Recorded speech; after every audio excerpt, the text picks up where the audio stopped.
Vaccination नंतर मोठा बदल, क्रांतिकारी बदल कोणता असेल तर ते माइंडफुल मेडिटेशन आहे असं त्यांनी म्हटलं. कारण म्हणजे व्हॅक्सिनेशन जसं प्रिव्हेंटिव्ह झालं तसं मेडिटेशन कारण एक मेडिसिन नाही म्हणजे साईड इफेक्ट नाहीत. मेडिसिन पाहिजे म्हणजे तुम्हाला तयार केलेले डॉक्टर्स पाहिजे, डिस्पेन्सिंग पाहिजे, फार्मा पाहिजे, अमुक थमुक सगळं. वेल दिस can be taught by anyone. म्हणजे विशिष्ट प्रकारचं ट्रेनिंग देऊन तुम्ही करू शकता. आणि मग mindfulness meditation became a big thing. गंमत अशी आहे की ब्रिटनच्या पार्लमेंटनी 2005 साली, आता आपण 24मध्ये आहोत, 2005 साली माइंडफुलनेस हे काय आहे का याच्यात ते सत्य असं ते कसे असतात लोक माहिती आहे ना की काहीतरी इष्टन आहे चाळे. तर त्यांनी सगळ्या पार्लमेंटल्या लोकांची सर्व ऑल पार्टी पार्लमेंटरियनची एक कमिशन बसवलं आणि सांगितलं की तुम्ही तपासून काढा आहे. आणि त्यांनी अगदी निस्संदिग्ध शब्दात निर्वाळा दिला की it is a effective way of reaching out to people so that they will live more purposeful life.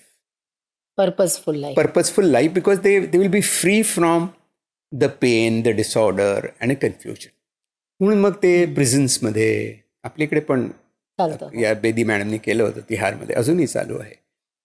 ॲडमिनिस्ट्रेशनमध्ये ते पोस्ट ट्रॉमॅटिक स्ट्रेस डिसऑर्डरमध्ये मी मगाशी म्हटलं ना अफगाणिस्तानमधले आलेले लोक, सो त्या लोकांवरती करायला सुरुवात केली. So it became a kind of a हलचल.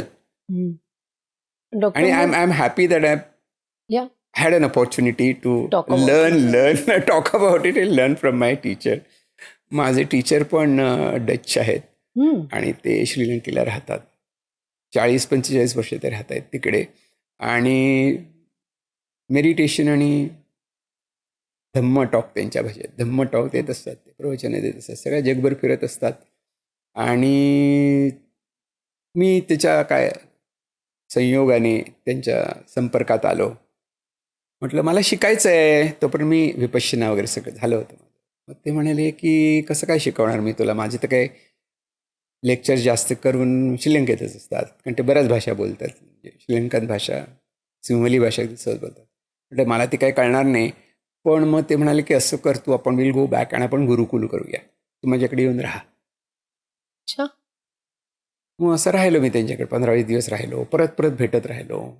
त्यांच्याकडे राहायचं म्हणजे काय, त्यांच्याकडे किचन नसतं भिक्षूकडे, त्यामुळे त्यांना रोज दाणं मिळतं, जे आणून देतात जेवण त्यांना. ते जेवण असायचं, रात्रीचं जेवण नसायचं. असं साधना आहे ती. आणि मग त्यांच्यावर राहून मग इट्स लाईक 24 hours आम्ही तेच बोलत होतो, तीच चर्चा चालली होती, स्वतःचे अनुभव. आणि देन फायनली मी त्यांना विचारलं, तर मी काय असं म्हणत नाही की मला कळलं आहे, पण कळू शकेल असं वाटतंय. मग ते म्हणाले की तू शिकू शकेन का मी. मग त्यांनी मला त्यांच्या ग्रुपला शिकवायला दिलं. खूप छान. म्हणजे आपल्याला मिळालेलं पण दुसऱ्यांना देता आलं पाहिजे. आणि मग त्यांनी सांगितलं की तू कल्याण मित्र आहेस. बुद्धिस्ट फिलॉसॉफीमध्ये कल्याण मित्र म्हणजे कल्पना आहे की जो लोककल्याणासाठी, आणि तू तसा आहेस. म्हटलं तर काय म्हणू मग. ते म्हणाले तू स्वतःला, तुझं नाव सुगत आचार्य असं आहे. तुमचं नाव बदललं. म्हणजे तेवढ्या पुरतं सुगत आचार्य. सुगत काय, तर सुगत म्हणजे तथागत हे बुद्धांचं नाव आहे. जेव्हा ते शिकवतात तेव्हा त्यांना तथागत म्हणतात. म्हणजे सगळ्या जातक कथामध्ये त्यांना तथागत असं म्हणतात. आणि शास्ता म्हणतात, because is really ruling the people. तर तथागत त्यांचं एक नाव सुगत असं पण आहे. अरे वा, कृपा आहे म्हणून मला नाव मिळालं सुगत. मला माहित नव्हतं, म्हणजे आज इतक्या वर्षांनी मला कळलं. म्हणून ते सुगत आचार्य म्हणून मला त्यांनी नाव दिलं. एक छोटीशी भेट दिली, शाल घातली अंगावर. One of the most transformation माझ्या आयुष्यात झालेलं म्हणजे त्यांचा सहवास. आणि अगदी प्रचंड. आणि ते अजिबात सिरियस नाही आहेत, एक्स्ट्रीमली ह्युमरस, एक्स्ट्रीमली विटी. मजा येते त्यांच्याबरोबर. म्हणजे जस्ट इतकं मुक्तपणे एखादा माणूस जगू शकतो. आणि इतकं त्यांच्या आयुष्यात इतकी माणसं येतात, म्हणजे त्यांना कोलंबोला चालणं म्हणजे सतत पाया पडत असतात लोक आपले. असं त्यांना होत असतं. आणि अशांच्या सहवासात यायला भाग्यच तिकडे मी लागतं, नाही राहिलो का? त्यांच्याबरोबर. तेच म्हणजे भाग्यच लागतं खूप अगदी मोठं. ॲब्सोल्युटली रिअली लकी की मला ते भेटले. आणि खूप छान. त्यांचं नाव ओलांद आनंद असं आहे. ओलांद आनंद. ओलांद म्हणजे काय तर हॉलंडचे म्हणून ओलांद. हो, अच्छा. तेवढंच. Hollande Anand. So he is in always a state of bliss. Is in a blissful state. आणि